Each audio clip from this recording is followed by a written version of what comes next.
I'm super stoked on this that I'm about to do, and it is a cluster bezel upgrade for my AP2.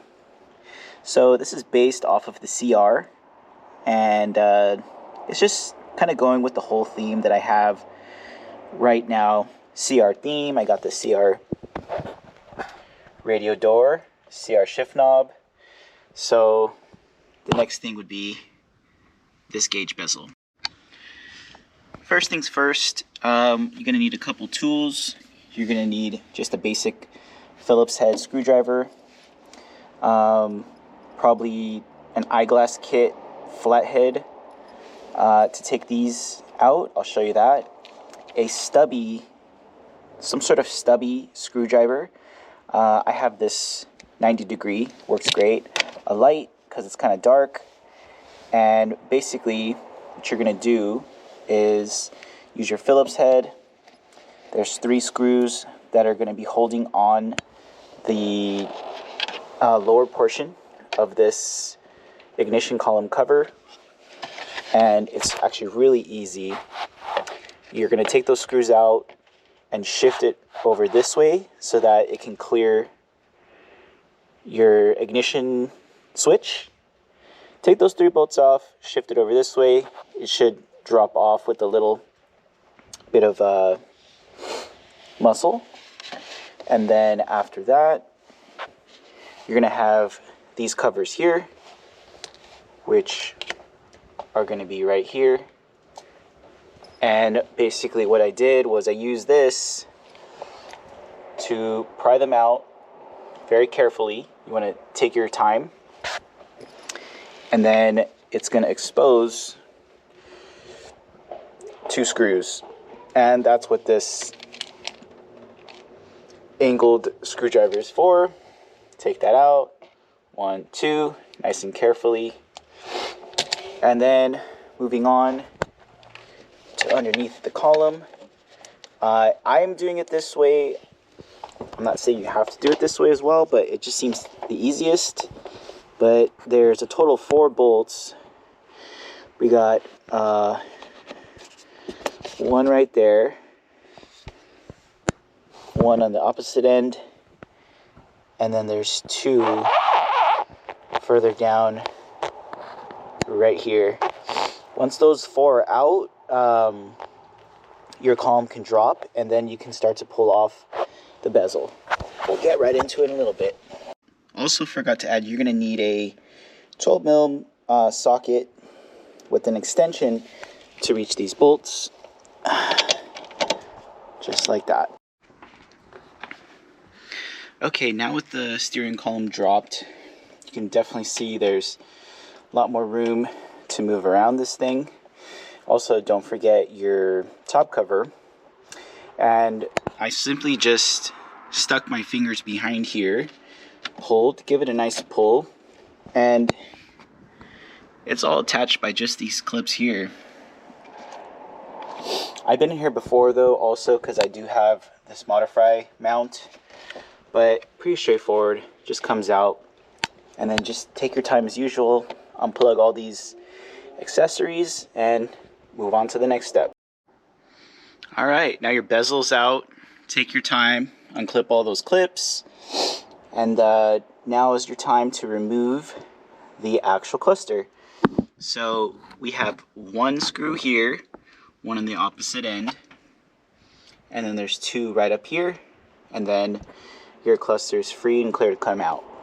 I went ahead and just disconnected the cluster, but before you end up doing that, I also did disconnect my negative terminal of my battery.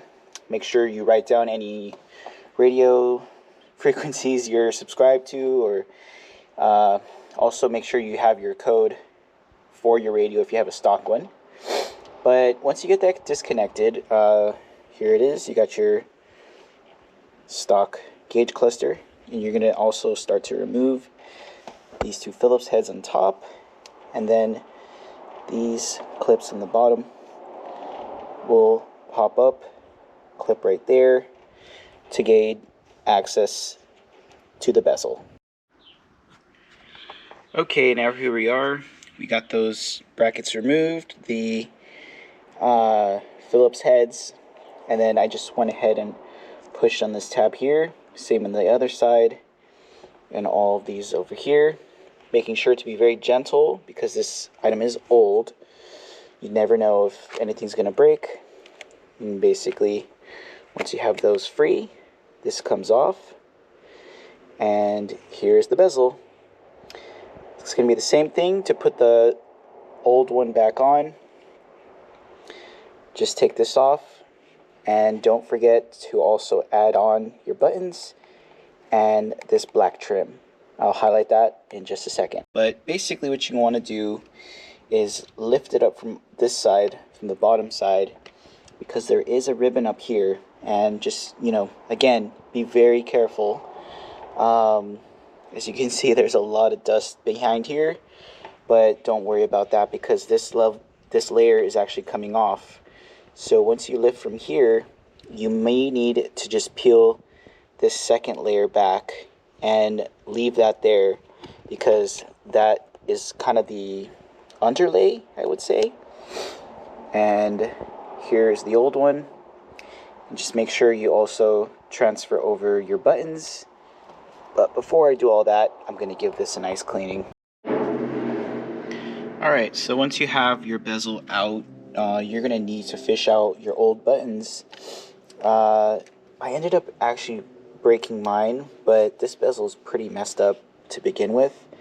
And you simply just pry up that bezel, the black bezel, and pull out your buttons. They're press fit into these small holes. So basically, yeah, just use your nail or whatever, lift this thing up, and fish your old buttons out. Now would be a good time to take them to the sink, wash them out, wash your hands, get a nice clean towel, because the next step is actually transferring your buttons over, and I'll show you that right now. Alright, so I have the buttons laid out. I basically just got this clean towel, made sure there's nothing, no fingerprints, nothing like that. And when you purchase these, it comes with a protective cover so you don't scratch it, because this is, I believe it's Lexan. So I just peeled up just enough so it's not in my way, and I basically just roughed it in there. What I did was I peeled off like maybe half of this 3M tape, which is nice 3M. You know it's gonna stick. I probably peeled it to right here. And then I just started over here using this microfiber towel by kind of just pressing on it. And then I peeled it off little by little by little, all the way until I'm over here. Making sure to use this microfiber towel because I don't want to scratch this thing and I don't want fingerprints. And I don't want to take it out again. So make sure you take your time again and just work your way across and on to the next.